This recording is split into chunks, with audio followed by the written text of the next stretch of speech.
This is Troy from Scare Hollow, and I'm gonna do a little how-to prop build of a cellar door that will open and close with a, I believe it's a 1/2 horsepower motor, but we'll get to that, with like a cog wheel. It's just basically out of any kind of plywood and wood you can find around, and get some fence boards or even make it out of foam, and it makes a pretty creepy effect. And you put some fog under there and some lights, and so I'm going to kind of show you a little bit here step by step of how I made it, because I'm kind of rebuilding it and repainting it for an event this weekend. So here is the I don't know if you're going to see with the shadow, probably not, because it's sunny outside here in Portland, and no, it doesn't look like it, but anyways, so the idea is you have two boards that are cut in a triangle. Basically, you can almost cut the a 4x8 sheet in half down the center here, and basically you can kind of make it however you want. Obviously, I'm not going to tell you how to make it, but it's about 36 inches tall, and then at the lowest point you're looking at about 7 inches, 6.5, 7 inches. And then I made mine 65 inches long, and so it just rises, as you can tell, rises up like that. And I made 2 halves, and those are all painted black, whatever color you want to make it, and I will now move on to step 2. So here's the front and the back pieces. This is the back, and it's about 18 inches tall, and get about 47 inches wide. And same with the front little piece. It's my daughter playing in it, and about 7 inches tall. I also put a block of wood on there,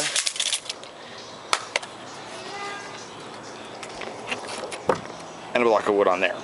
So that is that's where the doors will sit, on there and on there. That's the bottom of the door, and that's the top of the doors. We'll sit on those. So it's best to put the bottom one on first.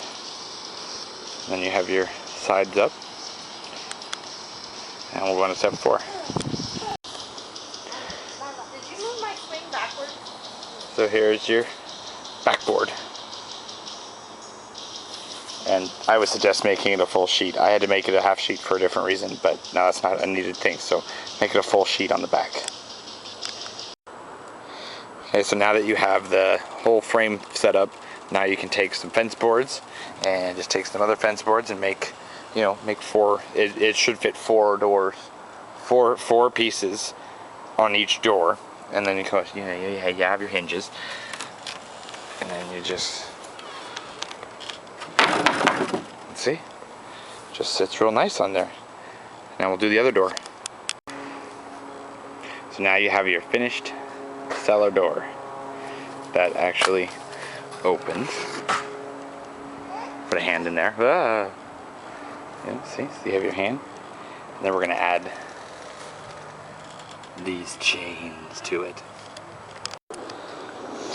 So now what I've done is I've taken, some screws and some washers and made an X with it. But the cool thing is up here, you don't make those washers.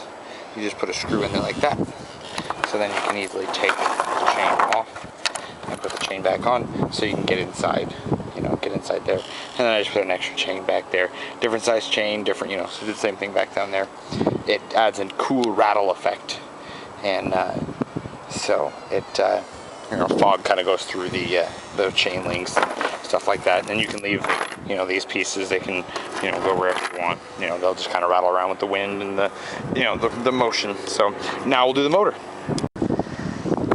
Okay, so this is where the fun part comes in, is that I had a printing press motor that I got from my old work, and I don't know, let's make it right side up so maybe we can read it. But I'll read it aloud as I look at it here. I don't think it's gonna, well, there you go. Yeah, 115 volt, 1 pH, so it's a 1/10 horsepower, 3.1 amp, 30 RPMs, thermally protected. I did take off the I don't know what that thing's called on the back, but there's a square thing on the back. This can be found at some hardware stores. It's basically a clamp that goes onto the shaft, and there is 2 of these little bolts right there, the little set screws. They'll screw in there, and then it actually has a piece of all thread on it. So then you can see, and then just make some kind of a wheel. Any kind of cut you want. That just makes it a 3-stage, you know, boom, boom, boom, with different delays. We just kind of made it out on a whim, and then I attached it very crudely to some old pallet wood and some risers, and just kind of got it to the height I wanted. And let's see how it looks. And here's your finished product. And my son. You can see it lifts up the chain.